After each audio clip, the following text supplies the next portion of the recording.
Hey folks, David Stewart here. Time for some more Storycraft. Today we are going to talk about stories in games. What kind of stories can you have as a part of a game, whether it's a tabletop game or it's a video game, and what kind of stories can you expect to get as a player of those games? People have been asking me to do more content directed towards games and stories in games for a while. So here's a good primer on the 3 different kinds of stories you can have as a part of a game. The truth is that depending on the type of game you're developing or the type of game you're playing, there's different kinds of story possibilities. And if you're trying to cross and mix them and have different expectations, you may get let down with what kind of story you're trying to create, or you may undercut your attempts to create a good story. So the 3 types of stories are a narrative, a choose your own adventure type of story, which is gamified story, and then finally emergent story. So let's talk about each of those. The first one, narrative, is just a story that happens as a part of a game.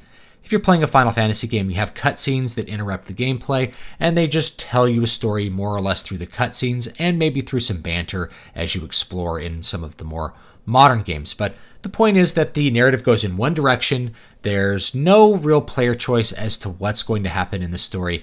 Rather, the gameplay exists to push you through the various set pieces and get you to unlock each piece of the story as you go. This is a very old style of playing.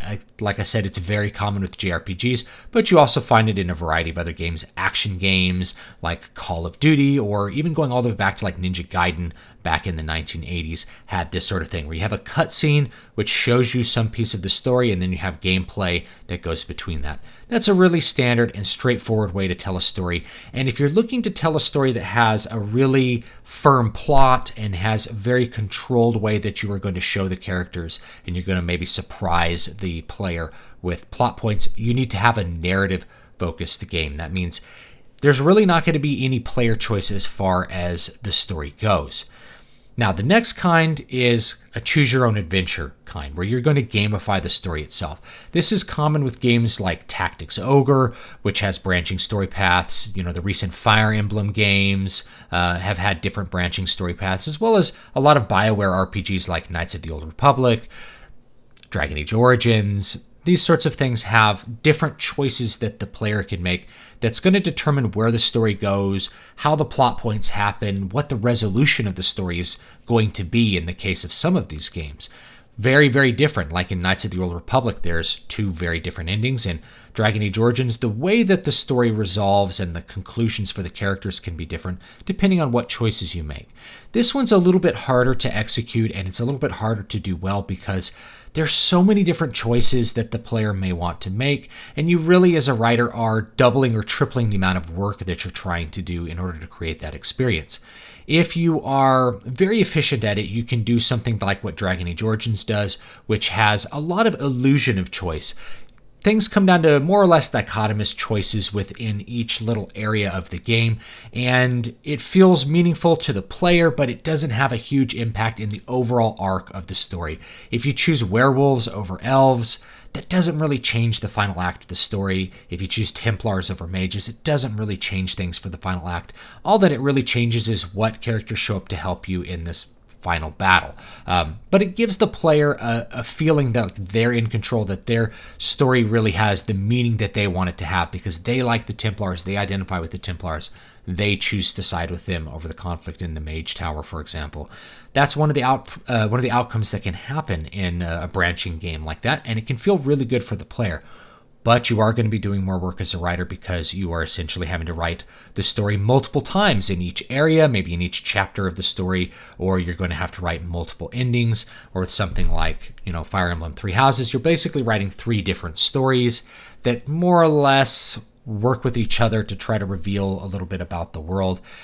And the possibility there is that you're going to end up with less than a complete narrative for each one of those branching story paths, unless you're going to be doing some exponentially large amount of work. But they're very popular with players, and they have a great effect if they're done well. The final one, this is one that I think a lot of people make mistakes about as far as their expectations go, as well as what they're trying to do with respect to that, and that is emergent story. Emergent story is the story that happens as a result of gameplay. So in a video game like Elder Scrolls, you go and explore the world. It becomes an emergent story about your character and the way that you play that character. Same thing with a game like Fallout, any of these exploration focused games. It's really about what you choose to do as a player, and the story that happens is whatever happens. Likewise, in multiplayer games where the main focus is player interaction, the story really tends to be about what the players do with each other rather than what story is going on in the broader game world. The story that's going on in the broader game world really just sets the stage. It primes the pump, if you will, and the players do all of the rest of the storytelling. So if you talk to somebody who played maybe EverQuest back in the day, they'll tell you about their guild. They'll tell you who they liked in the guild. They'll maybe tell you about how the guild broke up or when they killed some boss and there was some drama. That's emergent story. It's story that's really kind of outside the game. It's in what I call the meta level of gameplay. This is something that can't really be controlled by a game developer, and it's something that you probably shouldn't try to control as a game developer. The way that emergent story happens, though, is a result of the game design at the lower level. So if you want more of this, you can check out my video on the 3 different orders of gameplay. We're talking about the meta one for this emergent one. There's also micro and macro. So if you set up your game at the bottom to facilitate that emergent style of gameplay, then you really shouldn't try to tinker with it too much. This happens with tabletop players where you have a DM that's trying to tell a story through Dungeons and Dragons or GURPS or one of these other gameplay systems, and tries to railroad players into doing certain things so that a plot point that they've designed will happen. This isn't really, to me, the fun way to do tabletop RPGs, is to try to railroad your players through stories, but rather you set up the board, if you will, and you let them do all of the work, and they will have a story which emerges from it. So rather than having them like, well, I need them to go kill this necromancer, I need them to talk to this person, I have to force them to do this, I have to force them to get captured, you just forget about that and you have the necromancer exist and the players discover him, or maybe they don't. Maybe it's a little frustrating if you're a DM trying to design a campaign for players and they're not interested in going and killing that necromancer that you really put a lot of time in thinking about and designing that NPC, but that's the will of the players. That's how it happens. And if you want that really meaningful, fun, emergent gameplay to happen, the emergent story of your characters doing whatever they're going to be doing in the game, you have to give the players freedom to do it. So finally, we come to this real dichotomy, is that player choice and narrative are always in opposition to one another, and you can choose one or the other or kind of a mixture of the two. But the big problem is if you have a game that's designed to create emergent gameplay that gives the players huge numbers of options for how they're going to operate in the world, all of a sudden it becomes much more difficult to control the narrative. And I really think you shouldn't try. So with a game like Dungeons and Dragons, where you have many ways to overcome an obstacle, maybe through stealth or persuasion or something like that, you should let the players figure that out, and what happens. Now, if you are a DM for, say, a Dungeons and Dragons game, and you really are into fantasy and you want to make fantasy stories, rather than thinking about hard plot points, like if you're going to write a book, because if you're thinking really hard about a specific set of plot points, you should really be writing a book. That's a much better medium for something that's very controlled like that. But if you enjoy the gameplay and you enjoy what a lot of fantasy authors do, which is to do world building, here's the locations where these things are, here's the important characters that exist in this world, you place them in that world and you let the player explore and find those on their own, and it's going to be a lot of fun. I think a lot of fantasy authors really just prefer the world building part. That's what they're really interested in. So if you're doing Dungeons and Dragons, that's an opportunity to just do that and not worry about a plot. You don't have to worry about how the plot's going to shake out. You don't have to worry about good plot points. You don't have to worry about exciting or surprising things happen. Exciting and surprising things will happen on their own as the players interact with the world that you have designed for them. So there you go. That's story in games. There's those 3 different modes, which is narrative, a choose-your-own-adventure style of branching story path, which is basically multi-narrative. We could call it multi-narrative. And then finally, emergent story. The emergent story is the hardest one to control, and it's really one that you shouldn't control, but it's also one that I think for the player has the deepest meaning to it. Okay. Now, lastly, I'll say that not all games need stories, and they don't need intensive stories. If you play Super Hexagon, there's no story. It's just gameplay.